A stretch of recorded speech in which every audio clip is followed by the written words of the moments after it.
করেছে। গত 5 আগস্ট বাংলাদেশের ইতিহাসের এক স্বর্ণালী দিন। এই 5 আগস্ট সাধারণ ছাত্র ছাত্রী সহ বাংলাদেশের সাধারণ জনগণ মিলে ওই তাবেদারদেরকে এই বাংলার মাটি থেকে তাড়িয়ে দিয়েছেন।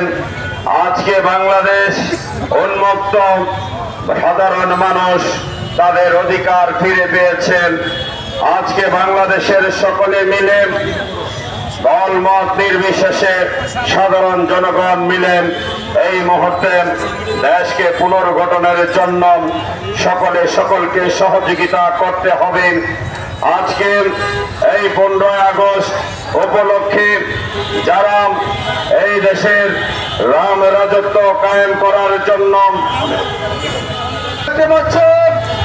আজকের কর্মসূচিকে সফল করার জন্য বিভিন্ন ওয়ার্ড থেকে মিছিলের সাধারণ সম্পাদক আফজাল হোসেনের নেতৃত্বে মিছিল আসছে।